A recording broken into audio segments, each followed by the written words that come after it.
A movie from the 90s starring Keanu Reeves as humanity's last hope against the inevitable destructive power of advanced and advancing technology.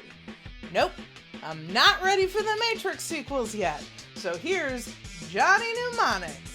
Bet you didn't think I could find a t-shirt for this one. That's how you get ants!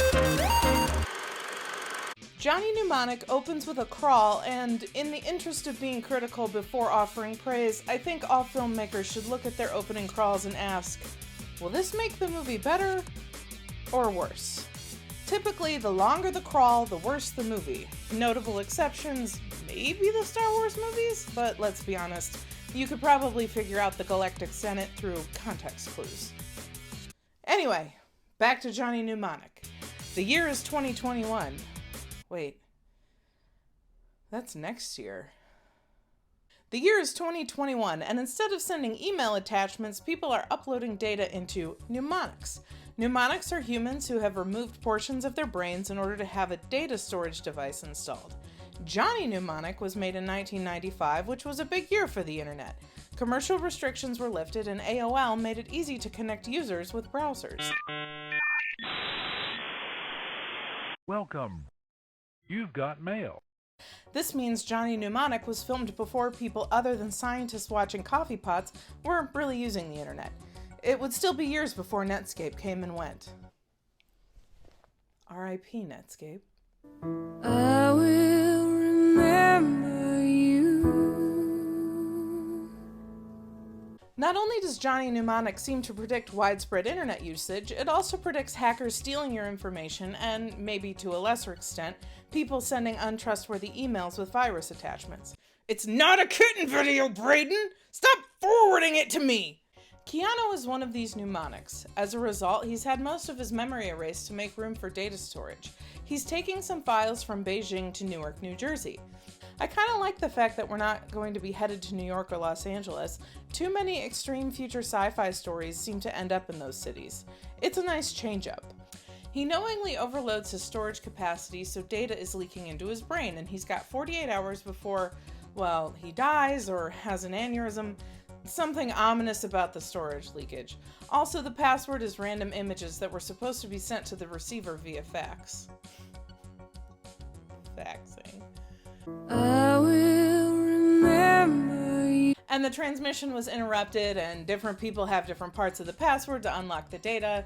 Everyone's after it, hijinks ensue, Johnny's just trying to survive. One thing that I liked was right when we jumped in. About 5 minutes into the movie, I thought, this looks like a 90s attempt to make a William Gibson book like Neuromancer. Well, it is. William Gibson wrote the screenplay, and it's adapted from his short story of the same title. Now, as far as I can tell, this is the only time Gibson provided the screenplay for his own work. His works are more often adapted by someone else, and let's talk about Gibson for a minute. Gibson is the father of cyberpunk. You can Google it. He didn't come up with that term, but he did coin a word you're probably all familiar with: cyberspace. Many attempts to put Gibson's work to film have been aborted because the technology just wasn't ready for it. The Matrix can be viewed as the spiritual stepchild of William Gibson's work. I would even hazard a guess that without Johnny Mnemonic, there would be no Matrix. The next thing about this film that's pretty good is the insanity of the casting. Ice-T is the leader of a group of humans called the Low-Techs, a group that shuns technology. He's rocking those dreads.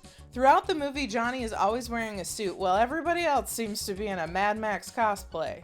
The Low-Techs live in the underside of a bridge. To keep unwanted visitors out, they set Volkswagen Beetles on fire and drop them on the people trying to get up, which is just awesome. Henry Rollin plays a black market doctor known as Spider. He does body tech modifications, but has a heart of gold, as we later find. Look, I know what you're thinking. Ice-T and Henry Rollins? As much as I would love to have seen it and added it to this list, there was no soundtrack collaboration between the two of them. Finally, Dolph Lundgren. Dolph Lundgren plays a character known as Street Preacher, who's really just a bounty hunter. He walks around with a crucifix-shaped knife and has so many cybernetic advancements, he's basically unstoppable. Unfortunately, after Mnemonic, Dolph wouldn't appear in another movie until The Expendables. Career killer.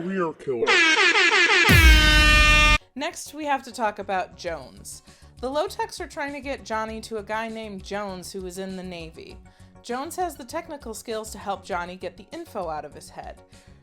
Turns out Jones is a dolphin that was technologically enhanced by the Navy in order to hack Russian subs. Jones.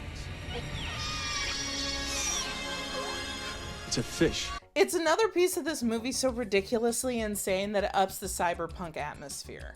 At the end, they do this funny jump scare where it looks like Lundgren survived being burned alive, but it's just the low-techs moving his corpse. Johnny Mnemonic is a little bit messy, but if you get past the 1990 special effects in a 1995 movie, the story is pretty straightforward and solid. Johnny wants to stop being a mnemonic and get back the memories he cut out for the implant. This is his last job before retirement. People are dying of a disease caused by overexposure to technology, and this last bit of data he's carrying is the cure for the disease. At this point, this almost seems a cliche, but I think it worked in the time. It's a movie that's trying to be ahead of its time, but was stuck in the limitations of its budget and era. I mean, I don't know how much a full-size waterproof animatronic dolphin costs, but if we learn anything from Steven Spielberg and the history of Jaws, that's never a safe bet. Instead of watching Johnny Mnemonic, I would suggest reading anything by William Gibson.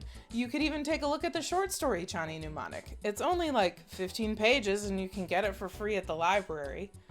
Join me next time for Anything Nice to Say, and never feel ashamed to like what you like.